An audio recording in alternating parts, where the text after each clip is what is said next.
Let's now discuss how to rationalize a denominator. To do so, we must first discuss irrational numbers. A rational number is one that can be expressed as a fraction, and an irrational number is a number that cannot be expressed as a fraction.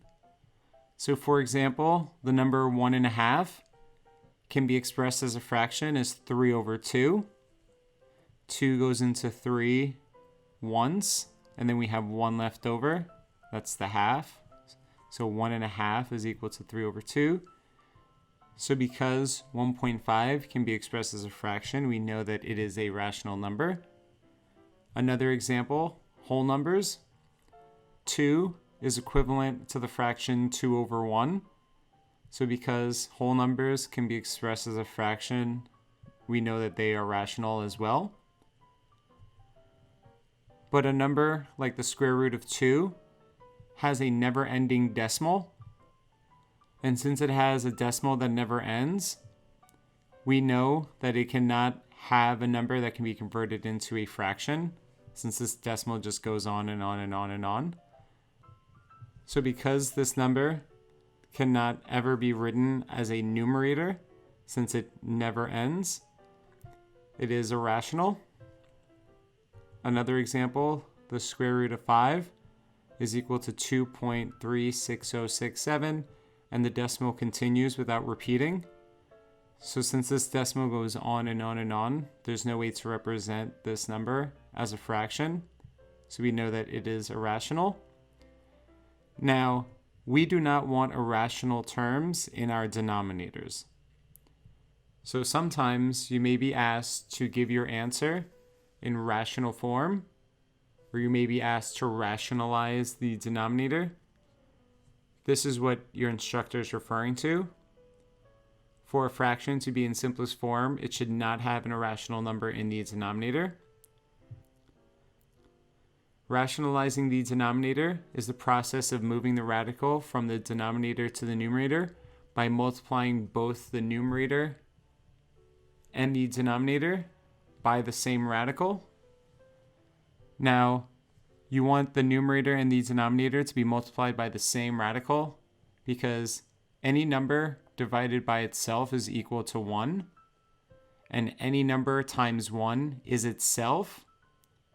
So 1 over radical 2 is equal to radical 2 over 2. We are just changing the way that we represent this value by multiplying it times a fraction that is equal to 1. Anything divided by itself is 1. And anything times 1 is itself. 2 times 1 is equal to 2. 3 times 1 is equal to 3.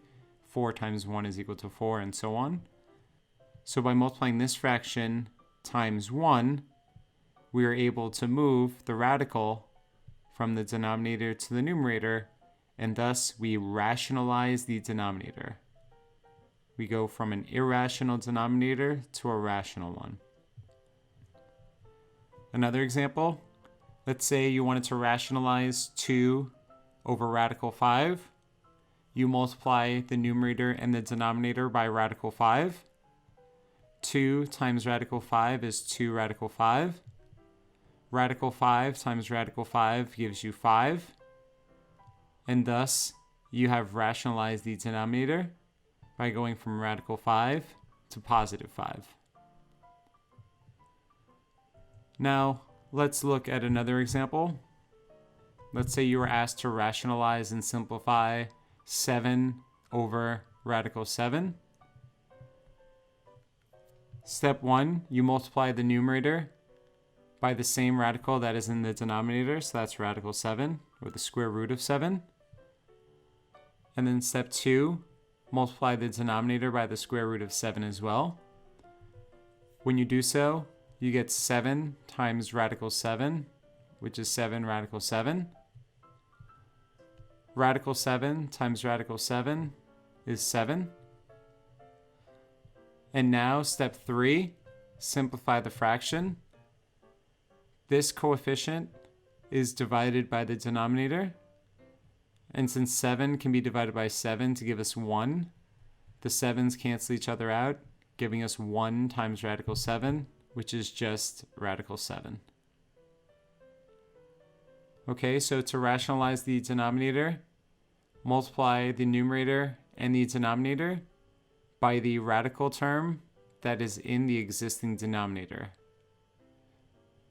Any radical times itself will remove the square root sign, allowing you to rationalize the denominator. Let's have you try a few practice questions. Rationalize and simplify question number 1, 8 divided by the square root of 10. Question number 2, 3 divided by the square root of 12.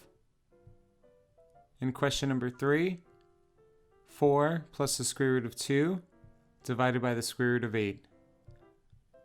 Pause the video, answer these questions, and then press play when you are ready to begin.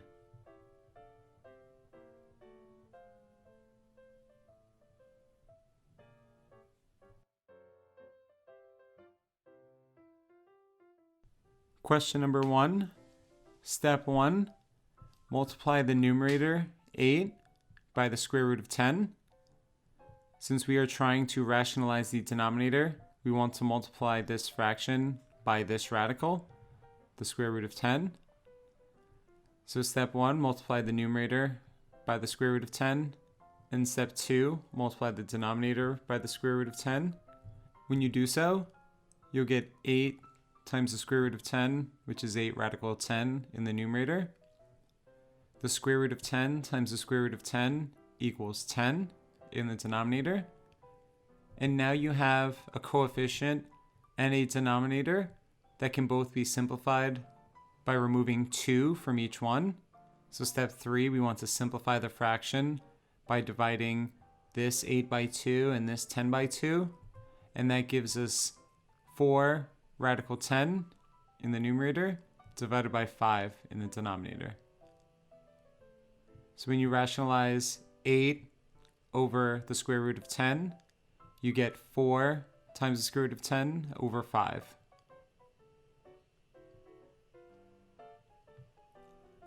Question number 2, you were given 3 divided by the square root of 12.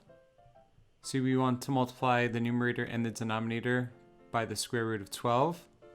So step 1, multiply the numerator by the square root of 12. And step 2, multiply the denominator by the square root of 12. 3 times radical 12 gives you 3 radical 12 in the numerator. The square root of 12 times the square root of 12 gives you 12 in the denominator. And now we have a coefficient and a denominator that can both be simplified by dividing each one by 3. When we do so, 3 divided by 3 is 1. So 1 times the square root of 12 gives you just the square root of 12 in the numerator. And then 12 divided by 3 gives you 4 in the denominator. So when you rationalize and simplify 3 divided by the square root of 12, you get a final answer of the square root of 12 divided by 4.